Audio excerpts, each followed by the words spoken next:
The past few years have not been kind to Stephen King adaptations. The Children of the Corn reboot was a bomb. Carrie was a mediocre retread of the 1976 De Palma film, instead of a readaptation of the book like they initially promised. And Cell is arguably the worst Stephen King film adaptation to date. So 2017 starts off with The Dark Tower, which was god-awful. Then, seemingly from out of nowhere, It Part 1 comes out and is outstanding.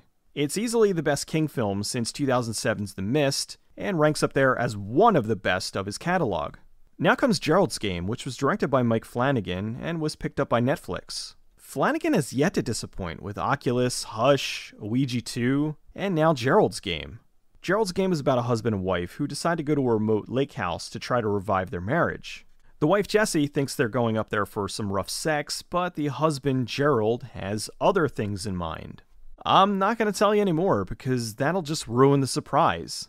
Don't go to the IMDb or watch the trailer, it just spoils it. This is another one of King's books I never read, so I knew nothing about the film aside from the cover. I was expecting one thing, and much to my surprise, was given something completely different.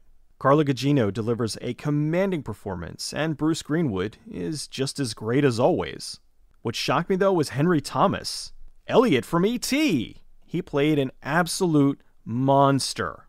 Major kudos to him for being able to play something so awful. The movie mostly takes place in one room, with some flashbacks to Jesse's childhood.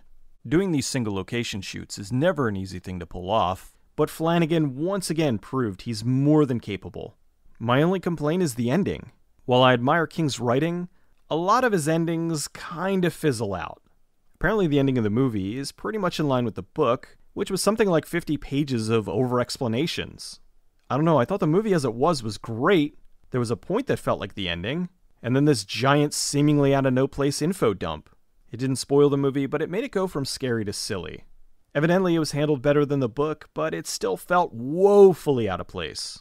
Still, the previous 90 minutes were gripping, nail-biting tension, and the last 5 minutes or so was an odd narrative choice, but it didn't ruin the film. It just made the ending less impactful. Gerald's Game is now another very good King adaptation.